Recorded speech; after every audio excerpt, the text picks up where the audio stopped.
Welcome to the video lecture on range extension of ammeter and voltmeter and measurement of current and voltage.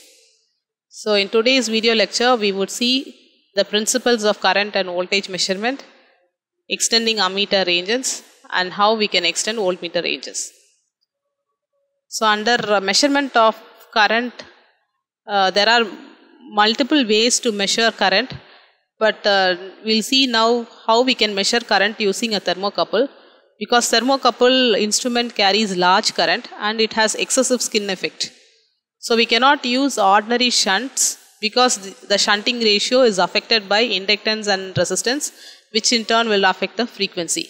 So in order to solve this problem of skin effect, we use a heater which is very large and which is having thin walls.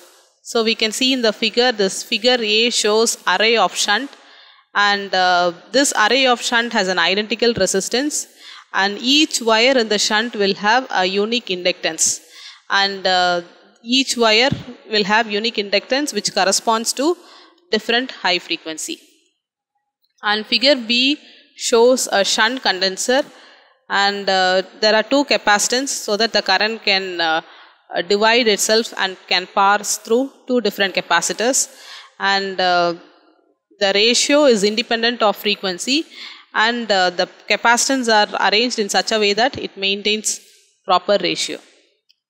So as long as the condenser is connected in series with thermocouple, the capacitance will have high impedance and the thermocouple heater will be inversely proportional to the capacitance. So for measuring large currents, we also use a current transformer. Low and moderate frequencies are measured using thermocouple which is present in the transformer. So such transformers uses a magnetic dust core. So the current ratio is given by the windings of the transformer, primary current divided by the secondary current. So the current ratio is given by this formula, 1 by K root of Ls divided by Lp into root of 1 plus 1 by Qs, where Ls is the secondary inductance present in the secondary winding, Lp is the inductance present in the primary winding, K is the coefficient of coupling between Lp and Ls because we have mutual inductance between primary winding and secondary winding, and K is the coefficient of coupling between Lp and Ls. Rs is the resistance of secondary including the meter resistance, and Qs is a quality factor which is given by omega Ls by Rs. So if Q of the secondary winding is greater than 5, then the transformation ratio is independent of frequency. If it is less than 5, then it is dependent on frequency. If it is greater than 5, it is independent of frequency. And if this current ratio is 1000 and more than 1000, then we have obtained a low and moderate RF. So we can use a secondary wound on a toroid ring. So now next we'll see how we can measure voltage using differential voltmeter. So differential voltmeter is the most common technique and it is a very accurate method to measure any unknown voltage. So we have an unknown voltage which is given by Ex. So in this technique the voltmeter is used to indicate the difference between known and unknown voltage. So we have a voltmeter, so this would indicate the difference between the known voltage. So this is the known voltage, reference voltage, and the unknown voltage. So in this differential voltmeter we have a potentiometer which is connected to a reference voltage or a known voltage, and we have an unknown volt and it is connected to null indicator. So we adjust this potentiometer in such a way that the value of reference voltage and unknown voltage are equal. So when unknown voltage and reference voltage are equal, then the null indicator shows 0 value. Under null conditions, the meter draws current neither from the reference source or from the unknown source, and the unknown source will have infinite impedance. So to detect small differences, the meter movement should be sensitive but need not be calibrated because it is already show 0. The reference voltage is usually 1 volt standard DC volt or a Zener controlled precision supply. A high voltage reference supply is used for measuring high voltages. So if it is 1 volt, if it is a small voltage supply, then we use a Zener controlled precision supply. Otherwise, for high voltage, we use a high voltage reference supply. The usual practice is we use voltage dividers or attenuators across an unknown source to reduce the voltage. So this is the block diagram of a differential voltmeter.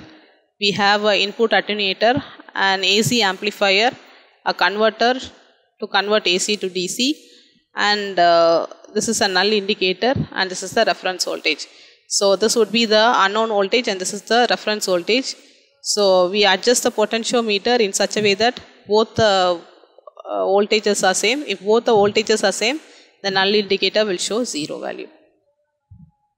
Input voltage divider has low input impedance, especially for unknown voltage higher than reference standard. The attenuation will have loading effect, and the input resistance of the voltmeter is not infinity when attenuator is used. So in order to reduce the loading effect due to attenuation, we use an attenuator in the input side.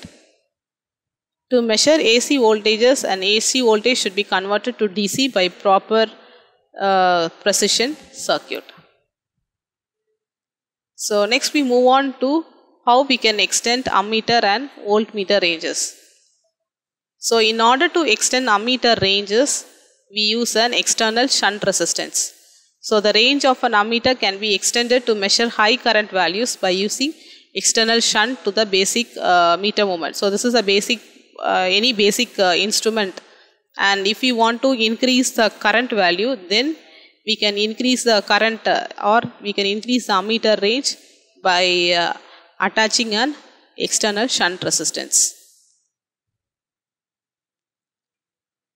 So if 100 a movement with 100 scale division, then each division represents 1 ampere. So the range of ammeter can be extended by using shunt resistance parallel to the coil. So this is an ammeter and we are using a shunt resistance parallel to the coil, and the ratio of total current to be measured to the full scale deflection current is called multiplying power of the shunt, and it is denoted by N. So we will see how we are getting this N factor. So we know I is equal to Im plus Is.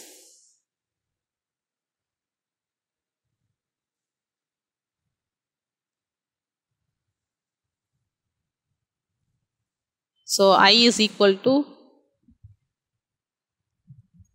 Im plus Is, where Im is the current flowing across the ammeter. So this is the current flowing across the ammeter, and Is is the current flowing across this shunt resistance. So the total current is equal to current through this ammeter and current through this shunt resistance. So now I can write Is is equal to I minus Im. Is is equal to I minus Im. So for a parallel circuit, the voltages would be same. The voltage drop across this and the voltage drop across this shunt resistance would be same. So we know according to the Ohm's law, V is equal to IR. So by using this formula, we can write, so the voltage across this would be equal to I minus Im, that is total current, I into I minus Im. So, and the voltage across this would be Im into Rm. So Rm is the resistance of this ammeter. So I can write, so this Is, so drop across this two are same. So this current is equal to I minus,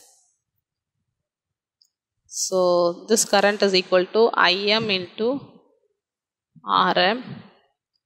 So the voltage drop across this is Im into Rm, and the voltage drop across this would be I minus Im into Rs. So this is the voltage drop across this, and this is the voltage drop across this. So Rs would be equal to Im Rm divided by I minus Im.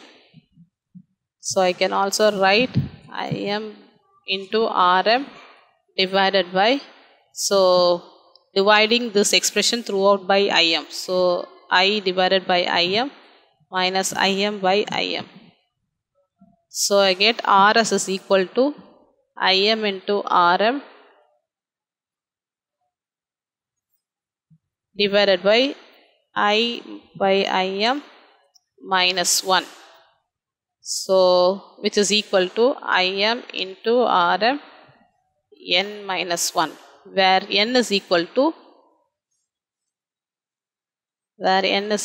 total current divided by current across the ammeter. So the ratio of total current to be measured to the full scale deflection current is called the multiplying power of the shunt. So what is the multiplying power of the shunt? It is denoted by the parameter n. So that is equal to total current divided by the current which needs to be measured across the full scale deflection. For low range ammeters, the entire current to be measured is sent through the moving coil, because the instrument spring itself will serve current to the moving coil. So current capacity is safe around 20 milliamperes. For a high current, if you want to measure high current, then we go for range extension of current. So what is the purpose of range extension of ammeter? In order to measure current, moving coil is shunted with a resistance so that I can measure current across the coil and also across the spring. So DC ammeters are normally designed to have voltage drop of nearly 50 millivolts to 100 millivolts for full scale deflection. Thus low current measuring instrument uses DC ammeters with millivoltmeters operating with a suitable shunt. Next, coming to range extension of voltmeter. So we can also extend the range for a voltmeter. So in order to extend the voltmeter range, we are connecting a series resistance across the basic meter. So series resistance is connected in series with the basic meter. So it limits the current through the movement so that the current does not exceed the full scale reading. So when I should go for range extension of voltmeter, so when I don't want the voltage to exceed beyond the maximum value, then I can use a series resistance so that I can limit my voltage value. To measure the potential difference, a DC voltmeter is connected with proper polarity, where V is equal to Im into Rs plus Rm. So Im is the current flowing across this basic meter, and it is the same current flowing through this resistance Rs also. So Im into Rs plus Rm. So where V is equal to, so I can write, so this expression can be written as V is equal to Im Rs plus Im Rm. So taking this to the other side, V minus Im Rm is equal to Im Rs. So Rs is equal to V minus Im Rm divided by Im is equal to Rs. So, or otherwise I can write V by Im minus Rm by Im is equal to Rs. So this is how I calculate the value of series resistance that is attached in series with the basic meter. Where Rm is the internal resistance of the basic meter, Rm is the internal resistance of the basic meter, Rs is the series resistance connected along with the basic meter, and V is the full scale voltage range of the measurement. So the range of voltmeter can be extended to measure high voltages by using high voltage probe or by using an external multiplier resistor.